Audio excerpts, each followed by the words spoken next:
Yves Glaser, bonjour, vous êtes président de MMA Finance. Fin 2006, il n'y avait pas beaucoup d'inquiétudes au plan macroéconomique. Au contraire, beaucoup redoutaient que les choses n'aillent trop bien, c'est-à-dire que l'économie mondiale n'entre en surchauffe et que cela entraîne des hausses de taux de la part des banques centrales. Début 2008, la donne a radicalement changé puisque maintenant on parle de possible récession. Effectivement, le contexte économique est moins réjouissant fin 2007 que ce qu'on pouvait attendre fin 2006. En même temps, ce qu'on vit aujourd'hui, c'est la conséquence logique des déséquilibres qui s'étaient accumulés ces dernières années. Jusqu'en 2000, on a eu la croissance de l'endettement des entreprises qui s'est terminée dans l'éclatement de la bulle fin 2000 et qui ne s'est pas transformée en récession parce que les ménages ont pris le relais. Très forte croissance de l'activité immobilière, très forte croissance du crédit immobilier fait aux ménages, mais qui là aussi s'est terminée par une surchauffe cette année. Et la formation d'une bulle. La formation d'une bulle qui est en train, entre guillemets, d'éclater, avec une activité immobilière qui est pratiquement en chute libre aux États-Unis, moins 30% sur les ventes de logements neufs, et puis des ménages qui ne peuvent plus rembourser leur crédit, des hausses des défauts très importants.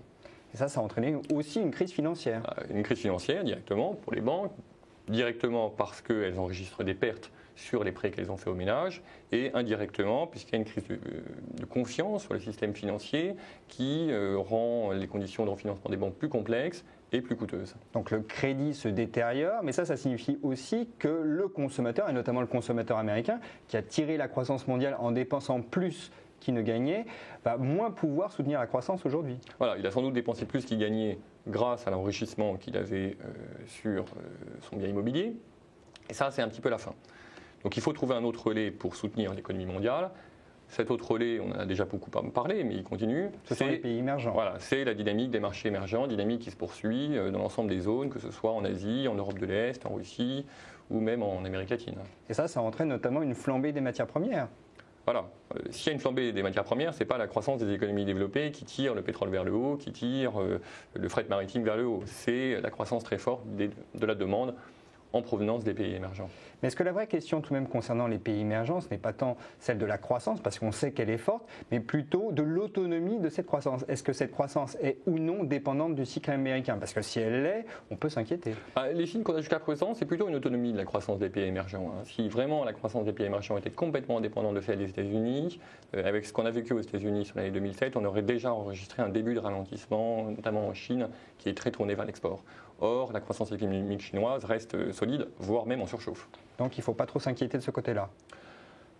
En tout cas, pas d'un ralentissement. Peut-être d'une surchauffe, mais pas d'un ralentissement excessif de l'économie chinoise. Alors comment s'annonce 2008 pour l'épargnant?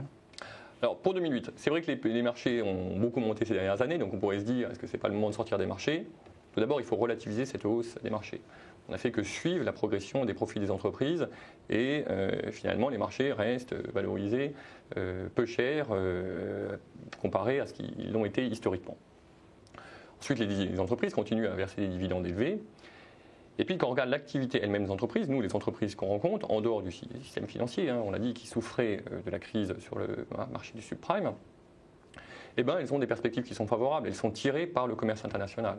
Si on regarde Renault par exemple, sur le marché européen, ils ont enregistré une baisse de leurs ventes de près de 5% cette année, qui est le signe d'un marché mature, de plus en plus concurrentiel, difficile.